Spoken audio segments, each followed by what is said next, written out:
Welcome to Whispers of Life. In the last story, I spoke of my mother's journey to Delhi, of illness, uncertainty, and the quiet miracle of her return.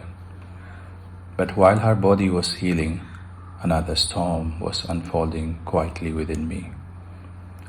This is the story of how my first year in medical college, bruised, broken, and almost lost, finally found its way back to light. Before the college week even began, my mother had been already ill for months. Many months I watched helplessly as she coughed and vomited blood, hematemesis, and we rushed her back to the surgery wards.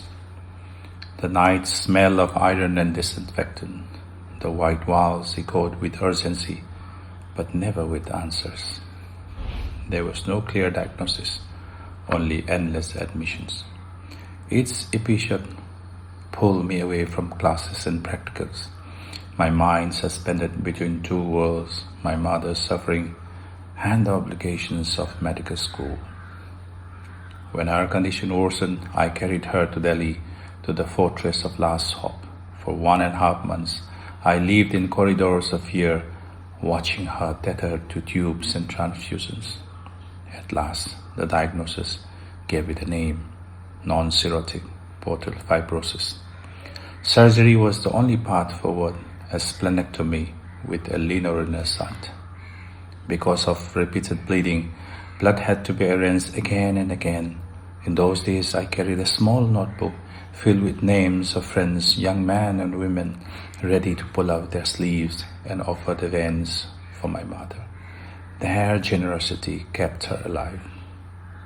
When we returned home, she was fragile but better.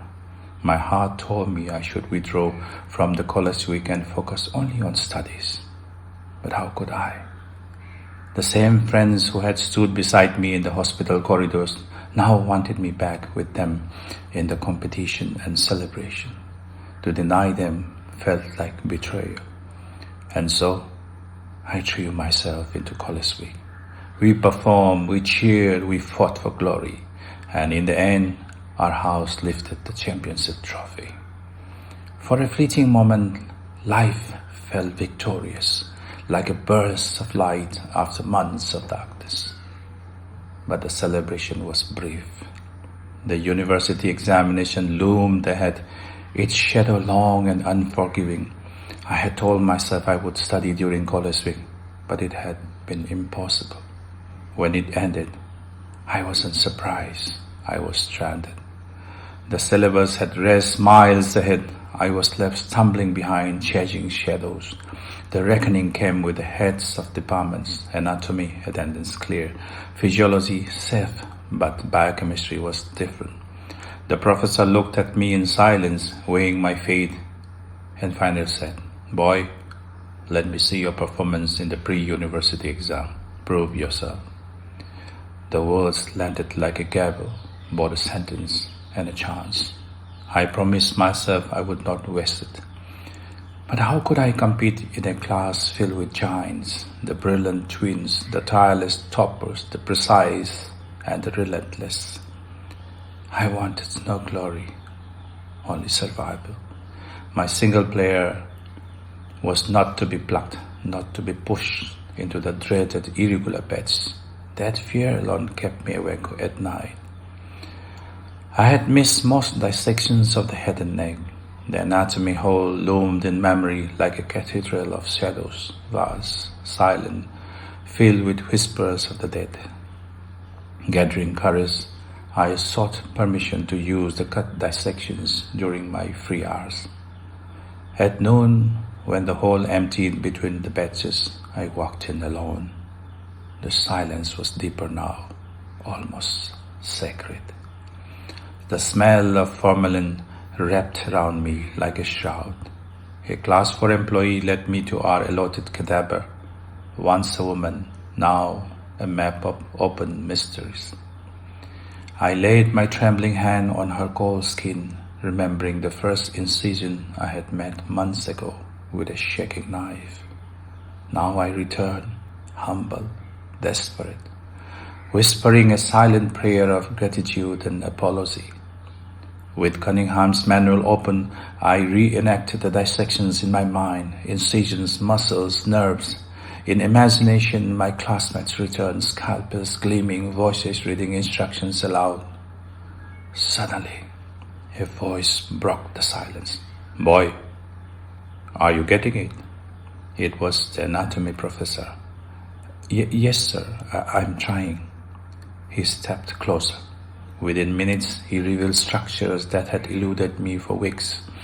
His visits were brief, unannounced, and yet each one left behind clarity, confidence, and hope. Slowly, fear loosened its grip on me, until one day, curiosity betrayed me. I lifted the heavy plastic sheet, covering a giant tank. Beneath it lay blackened bodies piled together like logs prepared for a funeral pyre. Horror surged within me. My hands dropped the sheet, and I fled the hole. I never returned. The weeks that followed blurred into frantic hours. My mother's recovery gave me strength. Her fight reminded me not to falter. I sought guidance from hostel seniors. Their advice was simple: read, revise, endure. From dawn to midnight, my world shrank into anatomy, physiology, and biochemistry. Then came the examinations, and then the results. I had not only passed, I had secured 9th rank in the class. For me, it was not a number. It was resurrection. Gratitude overwhelmed me. I returned one by one to my teachers, to those who had not closed the door, to those who had said, "Prove yourself." I did not just thank them. I bowed. Some smiled, some nodded, some placed a hand on my shoulder. Each gesture felt like a blessing. When I walked out, I felt lighter. The storm had passed, and in its place stood something quieter: grace. I wanted to share this story with the anatomy professor who lovingly guided me.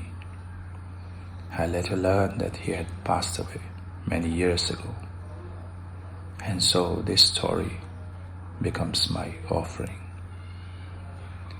Thank you for listening to Yeningthagi, Whispers of Life, a new story every Sunday.